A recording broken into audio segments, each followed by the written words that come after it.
So, can you trust camera reviews or camera reviewers?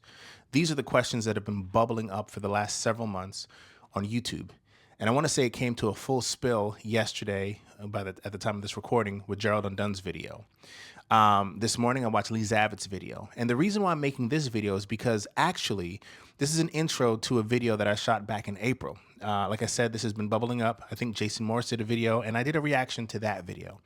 Don't trust YouTubers. When it comes to reviews on products, don't trust them.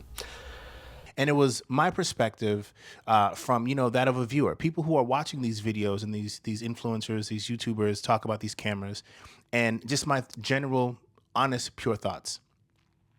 The video that you're about to watch is slightly edited because I started to edit it, but then I decided that I was not going to even bother releasing the video. But again, after watching all of this stuff come out and these last several weeks, I'm like, you know what, we're going to go ahead and release this video.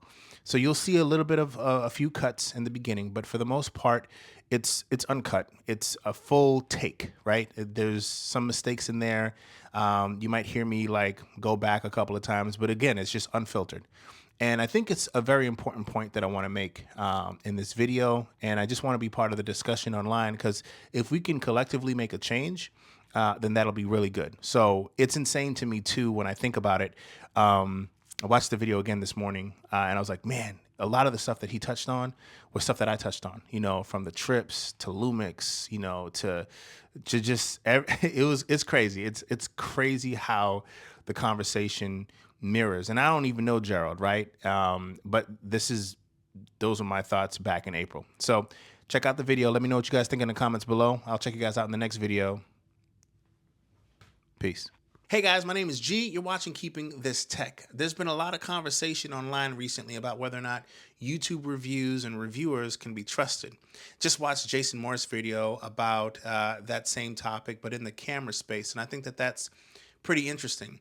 And so I just want to have a discussion, at least give my opinion on what's going on based off of how I see it. Now, I'm also going to take it from the perspective of the viewer, right? As the regular guy that is watching all of these YouTube videos. I mean, like you, when I log on to my YouTube, depending on the day, I'm inundated with new products all the time. And I can't help but wonder, in some cases, is it all hype? Are these people really telling the truth, or are they just genuinely excited about being at a cool place that was a paid trip and getting free swag and having access? I mean, that's a real thought. I'm just being honest.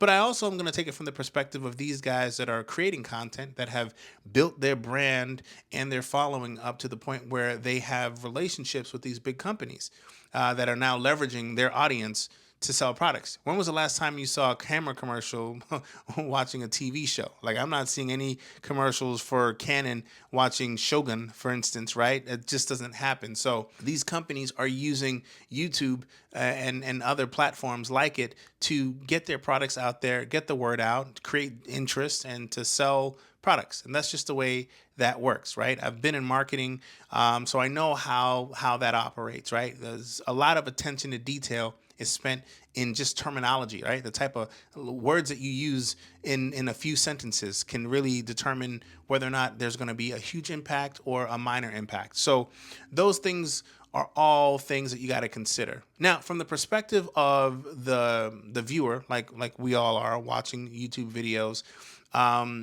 it's interesting because you see these people and they talk about products that they necessarily don't own. And yes, they've been sent these products early for review and for their opinion. But are those people sending those products back and buying those products themselves? Are they using those products every day, day in and day out? If they are there things that they genuinely like about those products or things that they don't like about those products that they're willing to overcome in some way or shape or form? I think a lot of times what I notice with these YouTubers is that they're not necessarily being dishonest about, especially the Sony ones, about, the products. I feel like what happens more often than not is that they gloss over things that I might seem to think are important, right? And it's not like they're doing it intentional, right? I don't think that's the case. I feel like a case in point is the ZVE1. That camera is actually a really good camera. It overheats a lot though. But for a person that has 5 or 6 cameras that has no problem overheating, and they're at a trip and they're using this camera for the first time, are they going to be really negative about that camera? No, not really. Number one, if they are going to, in fact, buy that camera, they have other cameras that they can use in place of that camera when it would be overheating the most. So they're not thinking like somebody who would be buying the camera and only using that one camera for everything, right? Whether that be for personal, for vlogging, for event work, client work, whatever. Right? They're not thinking of it like that. They're thinking of it as, man, I'm over here, I'm doing my thing. I got 6 other cameras that I can use in all of these different applications. I don't necessarily need to use this camera for that. So imagine you being at that event, you have all those cameras, and why harp on the negative stuff, right? When there's so many good things about it. Are you going to be the one to be pointing out the things that are bad? I mean, are you going to be unappreciative like that? I don't know, right? It's like, so I don't know. That's the way I see it. Again, this is just my thoughts, my opinion. And when I'm watching this stuff, this is how I see it. And the other thing I'm thinking about is like, listen, back in the day, there was so many things that people did not like about Sony cameras, but I felt like back in the day, people were brutally honest, right? People kept on rashing on Sony colors.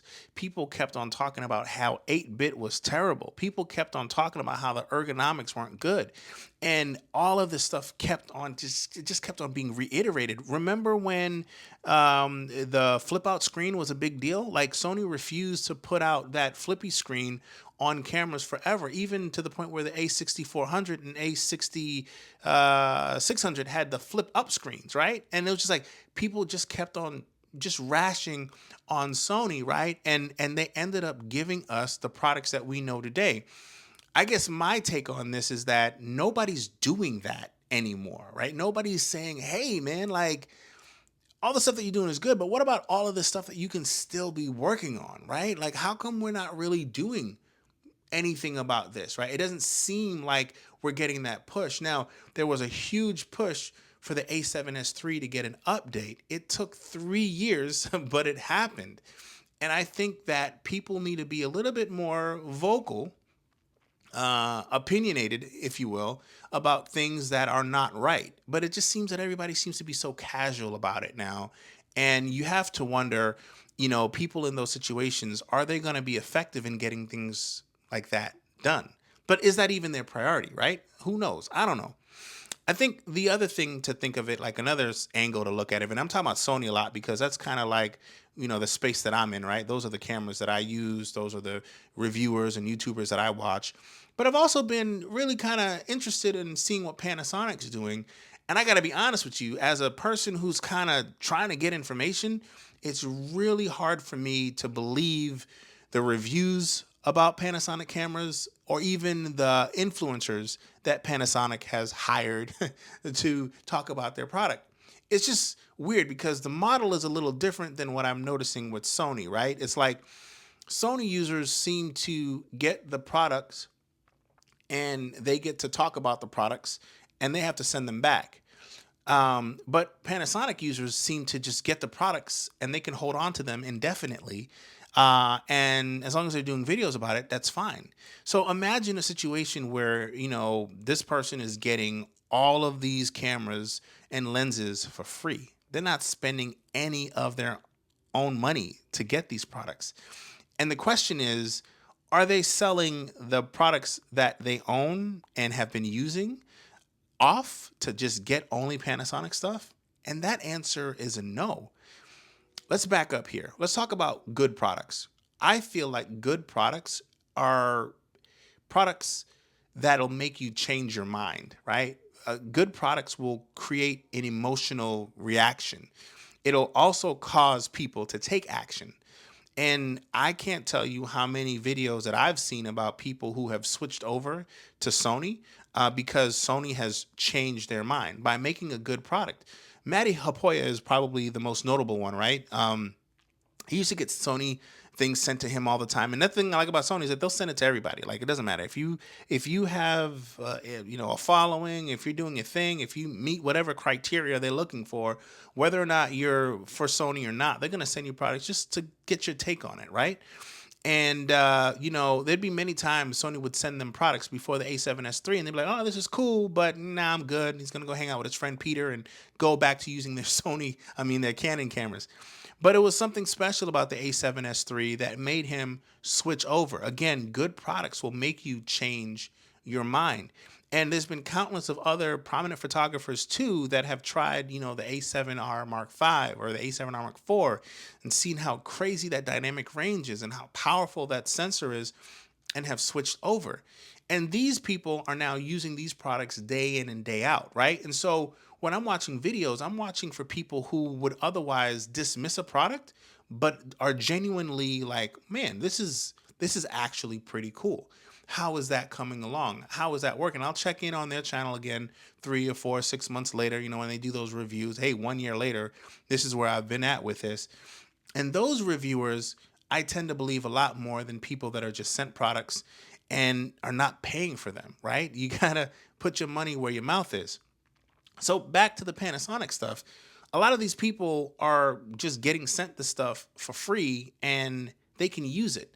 I'm going to tell you this. In both cases where people are being flown places and given gifts, or, letting people use the cameras for an indefinite amount of period of time, it's just human nature to want to reciprocate, right? To want to just say thank you. And a way to say thank you is by not being kind of harsh. And if you're harsh, are you going to ruin that relationship that you have? I don't know. Chris Howe is a person that I'll bring up as an example on here. And I don't know if this is still the case now, but it certainly was when it happened, which was he was he entered a deal with Panasonic where he would go ahead and use their products exclusively, right? And he would not use other products that he was using for free because he purchased them and liked the way that they worked, aka Sony cameras. So he was getting paid to use their products, to talk about their products, to create content around their products, and to create content with their products. Okay. And I find that a lot of Panasonic S2 owners, S2X owners either fall into that category, not owners, but reviewers fall into that category. That either are, paid users of the product, or they are given the product for free. And it's just hard for me to trust that. Now, I will say this.